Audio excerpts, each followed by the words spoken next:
ఇప్పుడు నేనేమంటున్నా అంటే అంత సంకుచిత స్వభావంతో కేసీఆర్ గారు ఎన్నడూ ఆలోచన చేయలేదు. ఒక వ్యక్తి ప్రధానంగా తిరగాల వ్యవస్థ అనుకోలేదు. ఒక ఒక ఒక ఒక అంశం గుర్తు తెచ్చుకోండి. తెలంగాణ ఉద్యమంలో ఇదే సోనియమ్మ బర్త్డే రోజు ప్రకటించిన తెలంగాణను 23 డిసెంబర్ నాడు వెనక్కి తీసుకుంటే కేసీఆర్ గారు సంకుచితంగా ఆలోచించిండ్రా? నాకు పదవి ఉండాలి, పార్టీ ఉండాలనుకున్నారా? నాకు పార్టీ అవసరం లేదు, పదవి అవసరం లేదని చెప్పి జేఏసీ పెట్టి తెలంగాణ ఉద్యమానికి ముందుకు పోలేదా?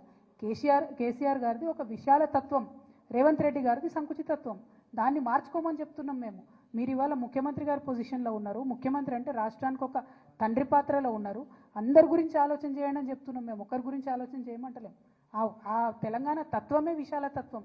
దాన్ని కొనసాగించండి అని అడుగుతున్నాం.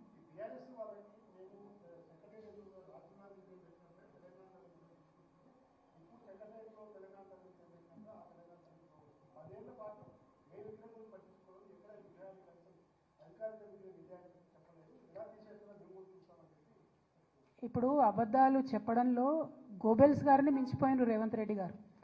ఆనాడు కేసీఆర్ గారు అధికారికంగా అమరజ్యోతి అమరవీరుల కోసం మేము కట్టినటువంటి స్తూపాన్ని ఇనాగ్రేట్ చేస్తూ అక్కడ అఫీషియల్గా తెలంగాణ తల్లి విగ్రహాన్ని ఇనాగ్రేట్ చేసిండ్రు. అందులో ఏమీ ఆశ్చర్యం ఏం లేదు. సో ముందే ఆల్రెడీ చేసి ఉన్నారు.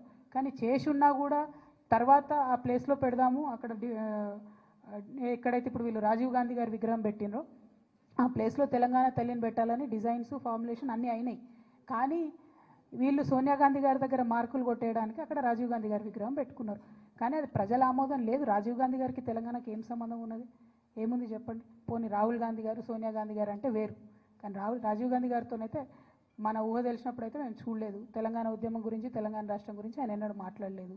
మరి ఇవాళ అక్కడ ఉన్నటువంటి రాహుల్ గాంధీ గారు కూడా ఒక్కనాడు కూడా పార్లమెంట్లో తెలంగాణ మీద మాట్లాడలేదు. మేమేమంటున్నామంటే మాకు సంబంధం లేని వ్యవస్థను, మాకు సంబంధం లేని వ్యక్తుల్ని, తెలంగాణ సమాజానికి సంబంధం లేని వ్యక్తుల్ని బలవంతంగా రుద్దాలనే ప్రయత్నాన్ని విరమించి తెలంగాణ ప్రజలు కోరుకున్న పనులు చేయండి అంటున్నాం. అంతే, వేరే ఏమనట్లేదు.